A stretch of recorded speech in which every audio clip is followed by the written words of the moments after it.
The Flight of Regret. In the heart of a quiet and green village, two young doves named Whitewing and Lucky had been companions from the very moment they opened their eyes to the world. Every morning, before the sun rose from behind the mountains, they would sit together on the branch of an old elm tree and sing. They spent their days taking short flights, playing, eating millet seeds, drinking water by the river, and sleeping beside each other at night. Their life was simple, but full of peace and happiness. Until one day, while sitting on the rooftop that had always been their favorite spot, Whitewing said, "Lucky, my heart longs for a journey. I want to see other lands. I want to know what color the world is and what stories it holds." Lucky, who had lived with him for years, replied anxiously, "Whitewing, why? What do we lack here? We have peace, food, safety. This world is exactly as wide as our wings. Why chase things we don't know, things that may hold danger behind them?" But Whitewing smiled and said, "My dear friend, I have a desire to see the world. I want to understand what life is like in other places, its dangers, its beauties. I must go, Lucky. Something inside me tells me I must." And after a long, tear-filled farewell, he set off. Once Whitewing left the village behind, a cool breeze brushed against his feathers. Everything was going well, until a huge shadow spread over the ground. He looked up. A giant hawk was diving straight toward him with deadly intent. Whitewing's heart nearly stopped. He flapped his wings with all his strength to escape. At the same moment, far in the distance, the village hunter, Agamard, was running toward them with his rifle and trap. The hawk from one side, Agamard from the other. The hawk attacked the hunter. The two clashed violently over their prey.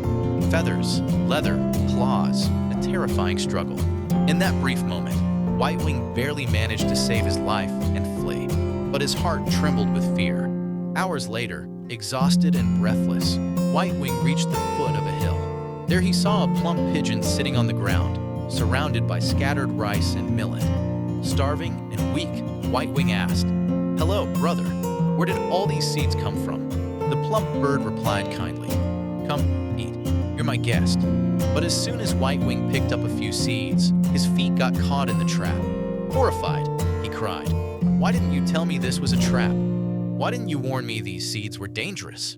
The plump pigeon sighed and said, "To tell you the truth, I had 3 reasons for staying silent." Then, slowly and clearly, he continued, 1. I myself am trapped here. The hunter keeps me alive, feeds me, gives me water, and leaves me here every day, so that pigeons like you fall into the trap, hoping for company or friendship. If I stop doing this, he'll roast me that very day. 2. God gave you 2 eyes. You should have realized no one scatters rice and millet on the ground without a reason. Nothing is free. 3. I did not invite you. You rushed in without asking. You were not my guest, just a passerby who didn't look carefully at the ground. Whitewing regretted it with all his heart, but he didn't give up. With great difficulty, he used his beak to tear apart the rotten strings of the trap. After several painful and exhausting minutes, he finally freed himself and flew away. He hadn't gone far when a sharp whistling sound passed by his ear. A stone, then another. A village boy was aiming at him with a slingshot. One stone struck his wing, and Whitewing screamed from the pain. He almost fell, but with the last of his strength, he escaped. He had nothing left in him. His feathers were ruffled, his wing injured, his legs tired, and his heart broken. He whispered to himself, "If only I had listened to Lucky." With all the strength he had left, he flew back home. At last, at the sunset of a long and bitter day, he reached his village. Lucky was sitting on the same old elm tree, and when he saw Whitewing, tears of joy filled his eyes. Whitewing landed on the branch, rested his head on his friend's chest, and said, "Lucky, the world was not what I imagined. The safety of our own home is a great blessing." Lucky replied gently, "What matters is that you're back, my friend. The world is vast, but not always a safe place for the heart. Sometimes peace is exactly where you first had it." Whitewing sighed with relief. From that day on, he understood the value of peace and friendship better.